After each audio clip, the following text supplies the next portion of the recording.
Oi, gente, tudo bem? Hoje vamos começar mais um episódio do nosso podcast Conversas com futuros especialistas da educação física. Nossa pauta de hoje vai ser sobre a obesidade infantil, que ele é um assunto que está se agravando cada dia e cada vez mais na sociedade. Esse assunto é extremamente importante por conta que no Brasil ele é um fator que ele vem crescendo ao longo da história. Hoje o ponto inicial vai ser tratar como profissional de educação física, tanto numa licenciatura quanto no bacharel, ele pode trazer como meio de intervenção social e quais práticas eles podem trazer no seu ambiente de trabalho.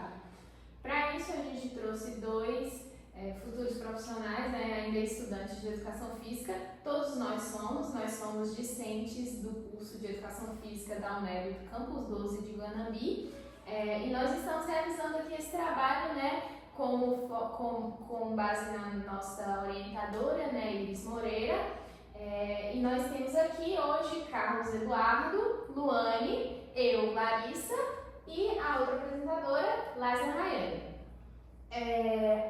Para início de conversa, é importante a gente trazer também alguns dados que são alarmantes e que mostram a importância de se discutir sobre a obesidade infantil, O Sistema Nacional de Vigilância Alimentar e Nutricional, que é o SISVAN, ele vem fazendo pesquisas relacionadas à obesidade infantil, e em 2022 foi destacado que cerca de 341 mil crianças de 5 a 10 anos de idade foram diagnosticadas pelo SUS com obesidade infantil.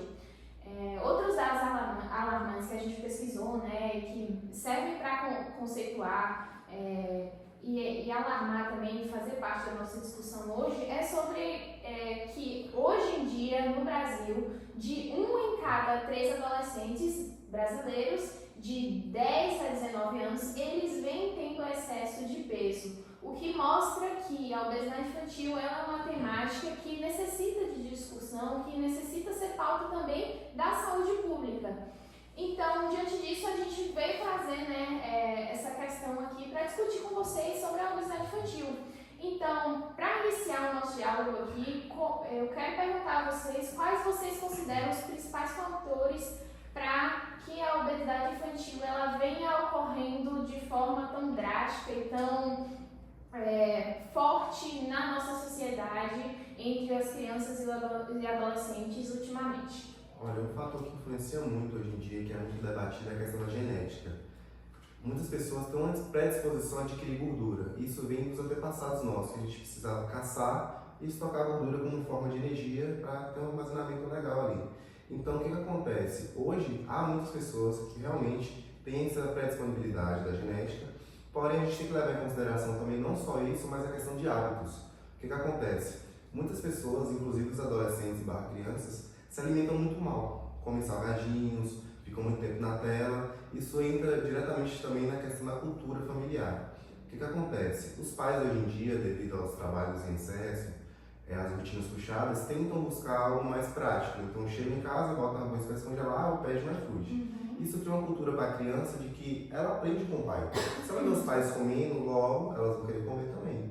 Então a gente vai se perdendo cada vez mais nisso de se alimentar mais saudavelmente e leva mais pela parte da cultura mesmo. E também dá para relacionar também em relação aos pais, que quando os pais têm uma vida ativa, que sai para correr no parque, realmente se mantém ativo na sua vida, a criança também tende a ter esse exemplo em casa. Então, quando os pais, por conta da rotina, que é muito cansativa, então quando chega em casa quer ficar no celular e ficar de boa. E aí os filhos vendo aquilo, acabam repetindo a mesma coisa que os pais fazem. Então, quando os pais são ativos, as crianças também acabam sendo ativos também. Outro fator determinante nisso é as redes sociais. O que acontece? Hoje em dia, com os influencers e as redes sociais que a gente percebe muito a questão do vlog, do dia a dia. Então as crianças vão vendo cada vez mais aquelas pessoas se afundando em comidas ultrapalatáveis e alguns entretenimentos baratos. Isso faz com que ela anseie por aquele alimento também. Outra coisa que influencia é a questão do entretenimento. Por estar vidrada no celular, muitas delas usam algum alimento como petisco. E inconscientemente só vai comendo, nem percebe. que vai gerando um acúmulo calórico muito alto para eles. Sim, e também entra na relação da cultura, porque antigamente as crianças não tinham tanto acesso às telas como tem atualmente. Então, elas antes brincavam na rua, tinha aquele momento de interação social com os amigos, com os colegas. Então, quando os pais eles ficam com medo dessas crianças brincarem na rua por conta dos perigos que a gente sabe que realmente tem, acaba que priorizando as telas do que brincar na rua, por exemplo, porque é um momento ali perigoso que uma criança pode ser que aconteça algum acidente. Então as telas é um momento ali que os pais veem que a criança está segura dentro de casa. Mas aí vem a relação, igual o Eduardo falou, que as crianças ficam muito tempo na tela, acaba relacionando a comida com a petisco, então acaba ali. Quando você fica muito tempo assistindo as telas, você não percebe que está comendo. Isso também acaba relacionando o psicológico da criança, porque quando você fica naquele vício ali, você acaba não percebendo os riscos que você tem. Então, quando tem relacionado também a questão do bullying, que as crianças que ela tem sobrepeso, ela fica mais propícios a xingamentos, palavras maldosas, né? Eu estava de acordo com o que vocês falaram, eu acabei percebendo mesmo que tem alguns canais de nome de YouTube que eles falam sobre o incentivo da alimentação de forma exagerada, né? Tem vários canais de YouTube que tem aquelas mesas de comida e a criança, de certa forma, ela vai vendo aquilo ali, ela vai querer comer, ela vai aguçando a vontade de estar com aquele monte de comida, então, de certa forma, ele está ali como um mal para a criança. Aumentar o consumo de comida. Então ele fala, se a pessoa consome aquele tanto de comida e ela tem aquele corpo, eu também posso. Então é aquilo que a gente entende, a gente vê na internet, a gente acha que tem as crianças acham que tem capacidade de ser daquele mesmo jeito e acaba, de certa forma, afetando a saúde delas. Sobre essa questão da violência, né, que o Luane abordou, isso me remeteu a algo que fez parte da minha vida, né? Eu cresci brincando na rua, só que hoje, infelizmente, isso não é a realidade para muitos, né? Hoje em dia tem muita violência, tem muito carro na rua, ruas movimentadas, pessoas... Naturalmente, os pais vão ter medo, né, de proporcionar esse momento de lazer para os filhos, né?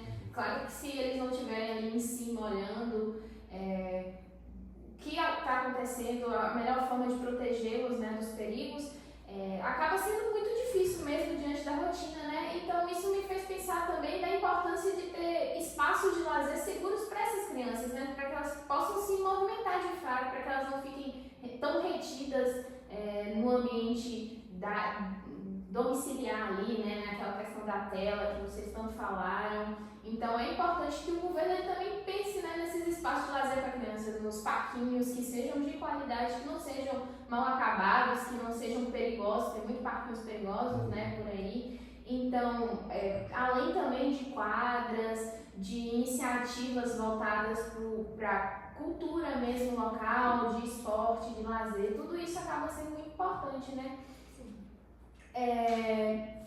Para continuar a nossa conversa, a gente vai perguntar, a gente precisa discutir também sobre a questão do papel do profissional de educação física dentro da escola. Como vocês enxergam que o professor de educação física ele atua nesse processo contra a obesidade infantil que vem sendo tão recorrente na nossa sociedade? O papel do profissional ele é muito importante porque ele na aula ele tem um contato direto com o aluno.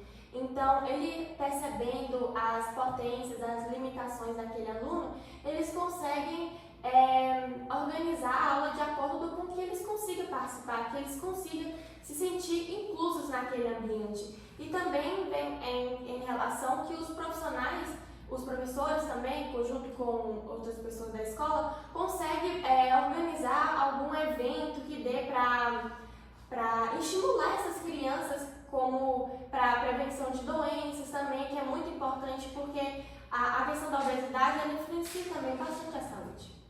Sim, isso é verdade. É importante, né? Principalmente que enquanto futuros profissionais de licenciatura, né, quem for seguir essa área também esteja ciente dessas discussões dentro da faculdade, né? Precisa ser discutido isso dentro da faculdade para que quando chegue lá na escola, no chão da escola mesmo, ele saiba atuar diante, né, desses alunos, né? Ele saiba ter uma intervenção de fato que seja eficiente, né? É por isso que é importante que o professor ele expõe para o aluno, né, ele fale que o esporte dentro da escola ele não é um esporte competitivo, ele é um esporte participativo. Porque, de certa forma, é aquele aluno que ele não é bom no esporte, que tem problema com peso, por exemplo, aquelas pessoas que têm um excesso de peso vão ser colocadas no gol. Só que o professor ele precisa estar ali como uma certa forma, uma autoridade para falar que não, o esporte aqui não é um competitivo. E o esporte não está dentro das escolas para procurar futuros atletas. Ele quer alunos que queiram participar das aulas. Os alunos têm que participar de forma educativa. E outro ponto importante é que eles têm que atuar, o aluno em si, praticar em todas as posições. Exemplo, no futebol. A pessoa só quer ficar em uma posição. É sempre os melhores, os atacantes, os outros zagueiros e os mais fracos no gol. É sempre assim. E vai a necessidade do profissional intervir nisso e ficar alterando a ordem. Além disso, não deixar fazer panelinhas, grupos fortes, deixar os outros de lado. Isso é completamente errado. É muito importante a gente discutir sobre isso também, né? Que vem sendo muito estrutural desde sempre, né? Essa questão do preconceito para com as crianças que estão acima do peso, né? Que precisa ser justamente enfrentado para que isso não se repita, né? Outra questão que a gente tem que abordar também é sobre o papel do profissional bacharel na luta contra a obesidade infantil. Como que vocês veem essa temática no dia a dia enquanto futuros profissionais? Na área não formal, a gente mexe muito na área de treinamento, questão de força, resistência. É algo mais prático, então a gente tem que ter um pouco de cuidado e entrar na prática mais lúdica. Entrar um pouco na área de licenciatura, no quesito de que elas são crianças, elas precisam brincar, elas têm que entender que aquilo serve como uma brincadeira e se faz sentir melhor. Então a gente não pode levar muito ao pé da letra, a gente tem que fazer uma avaliação primeiramente e ver a necessidade da criança e seguir com treinos específicos para aquela criança. Um exemplo, igual o Luane falou, a especificidade. Se a criança é boa em determinada coisa e ela é ruim em outra, a gente não pode forçar ela a fazer o que ela é ruim e o que ela não quer. A gente tem que levar ela, o que ela gosta de fazer, e tentar abordar de alguma outra maneira, alguma outra alternativa, aos poucos, o que ela não gosta. Ou seja, agora se pouco a pessoa não quer fazer algo em específico, a gente tem que procurar uma maneira de ir trazendo ela aos poucos, de forma indireta. É algo bem essencial. E com criança, eu vejo também, né, que criança quer muito brincar, quer muito jogar. Então, é importante usar dessa ludicidade, né, na atuação também do bacharel, né? De pensar que são crianças e não mini adultos, né? Que tudo tem que ser muito adaptado a esse corpo da criança também, respeitando o psicológico, a maturação sexual também, né? Não forçá-lo a algo que naturalmente seu corpo não pode, né? Tem que ter sempre esse processo. A gente tem que levar em consideração também o desenvolvimento hormonal da criança. Tanto homens como mulheres. Porém, a questão da mulher é mais delicada por conta do ciclo menstrual, das genitais e tudo mais. E é algo bem delicado para se tratar na área da educação também. Sim. E também em relação o futuro daquelas crianças, porque quando elas estão obrigadas a fazer determinadas atividades, ela acaba influenciando no seu futuro em relação que ela fica com medo de fazer tal atividade. Então, quando desde pequena você incentivar a fazer coisas que ela gosta, coisa que é de fácil acesso ali, então acarreta que no futuro essa pessoa possa mostrar um interesse maior com algum esporte específico, por exemplo. Por isso que é importante que dentro de casa a gente tenha pessoas que fazem a prática de atividade física para meio que fazer com que aquela criança entenda que não é uma coisa, um bicho de 7 cabeças, por exemplo. Porque a criança ela não vai entender a dimensão que é falar sobre a obesidade infantil. Se você trazer aquilo para ela de uma forma mais leve, talvez ela compreenda. Só que as pessoas, às vezes os adultos, elas não trazem a atividade física para dentro de casa, uma alimentação para dentro de casa, e ela quer falar que a obesidade infantil para aquela criança como se fosse um bicho de 7 cabeças. E ela tem que tratar de uma forma mais leve, porque de certa forma é uma criança. Ela tem que entender no momento que ela está inserida. E tem que ser falado e explicado para ela, para que ela consiga fazer parte do processo dela de correr atrás da saúde dela, né? Outra coisa que acontece muito na população brasileira é o seguinte: pais sedentários e com comportamentos ruins têm uma criança obesa e tentam trazer ela para um hábito saudável, porém eles não dão exemplo. Então na cabeça da criança o que vai passar? poxa, eu tô aqui me sacrificando, deixando de comer o que eu gosto, deixando de fazer o que eu gosto, e meus pais estão ali na vida boa, comendo o que querem, fazendo o que querem, e isso vai criando cada vez mais frustração na mente da criança, porque acarreta no fator psicológico que o Mori falou mais cedo. A importância do incentivo, né, tanto dos pais, dos familiares, dos amigos nesse processo, de dar um exemplo também, que é preciso, né, que essa mudança tem que ser interna, tem que ser do ambiente familiar e doméstico. Diante de tudo isso, a gente também trouxe um quadro novo, né, que a gente vai trazer alguns mitos e a gente tem como intuito justamente ver de que forma vocês desmistificam esses mitos, né, que costumam ser muito comuns na nossa sociedade. Então, o primeiro seria uma questão que muitos dizem que a criança, que quando ela é acima do peso, ela naturalmente vai emagrecer de forma natural e normal quando ela for crescendo. O que vocês têm a dizer em relação a isso? O que acontece de fato é que ela não emagrece. Pelo fator dela crescer, a composição corporal dela varia. Por exemplo, pessoas mais baixas tendem a parecer maiores, mais largas. Quando ela cresce, essa massa ela vai se dissipando pelo corpo e visualmente dá aquele aspecto que ela emagreceu. Porém, se for ver na bioimpedância, a porcentagem de gordura vai ser a mesma. Então, isso não vai ter fator nenhum relacionado. E outro ponto que a gente pode entrar aí é que na questão da criança, se a gente deixa esperar ela crescer para emagrecer, de certa forma, a gente meio que fica com preconceito a respeito das doenças cardiovasculares. Porque crianças, querendo ou não, como elas são mais gordinhas, elas têm mais peso. Então o coração vai precisar bombear bem mais sangue para nutrir todo o corpo, além do pulmão que vai estar forçado por uma camada de gordura. Então isso vai exigir cada vez mais da capacidade cardiorrespiratória da criança e com o tempo pode desenvolver alguns problemas. Outro fator que está ligado aí é a questão da diabetes. Ultimamente a gente vê muito tipo de diabetes se desenvolvendo, tanto a questão da diabetes como da intolerância. Mas a diabetes em si ela é mais visível ultimamente pela questão da gordura. A gordura nada mais é do que glicose transformada em gordura para armazenar energia. Então, o nosso corpo produz uma quantidade de insulina e que, teoricamente, ela não é o suficiente para quebrar toda essa glicose e vai ser armazenada. Então, ele tenta produzir cada vez mais insulina, até um ponto que o nosso órgão não consegue mais produzir insulina, o que vai gerar diabetes tipo 2, que é muito perigoso. Então, a obesidade infantil é um sinal de alerta, né? Que tem que ser enfrentado na infância. A gente não pode esperar com que aquela criança ela vai ficar adulta e vai passar isso. Ou então, é um problema que tem que ser enfrentado naquele momento, né? Para que ele não vire também uma criança que é obesa. Agora, minha colega vai falar sobre a questão do segundo mito que a gente trouxe aí. O segundo mito é sobre as crianças, elas só conseguiriam emagrecer a partir do momento que elas fizessem uma atividade física de forma intensa. Isso é verdade ou seria só um mito?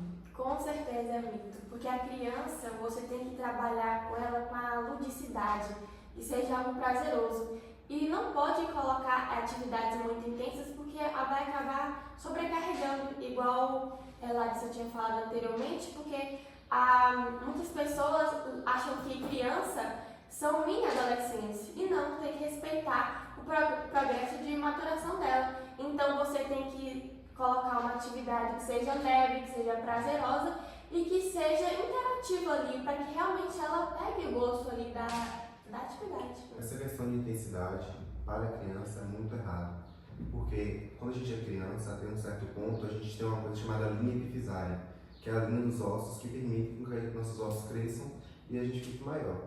Quando a gente faz uma atividade intensa de má jeito, quando nessa fase da vida, a gente pode romper essa linha epifisária e ter alguma má formação, igual membros mais curtos, alguma má formação, dedos mais longos que o outro pode acontecer também. Então isso é muito perigoso nesse quesito. E o que vai fazer a criança emagrecer de fato não é o nível de atividade, é a questão do déficit calórico. A gente tem que reforçar com que a criança sempre coma menos do que ela gaste. Então, aí entra a necessidade de uma consulta nutricional, com um nutricionista. Sempre procurar um profissional que possa atender a necessidade. Até porque não adianta também você chegar lá e cortar tudo que a criança gosta, porque ela vai ficar cada vez mais frustrada. O nutricionista ele tem a capacidade de fazer todo um cálculo para saber o que e a quantidade que você pode comer para suprir sua necessidade e fazer você emagrecer. com atividade física ou não. Então não tem necessidade de encher a criança com futebol, natação, corrida, esse tipo de coisa para emagrecer, porque senão você só vai encher a rotina dela de atividade e ela vai ficar cada vez mais frustrada. Então, lutar contra a obesidade é multifatorial, né? A gente vê que nessa discussão que a gente teve aqui, são vários os fatores que precisam ser enfrentados diariamente, né? Então, diante disso, a gente vai encerrando o episódio de hoje. Muito obrigada a todos que assistiram aqui. Muito obrigada também aos nossos convidados, né? Carlos Eduardo e Luane, que fizeram parte desse momento muito importante, né? Agradecemos também a nossa professora que nos auxiliou nesse processo, né, de fazer esse podcast da sua disciplina Educação Física e Tecnologias. E ficamos por aqui. Muito obrigada a todos que assistiram. Até mais. Tchau.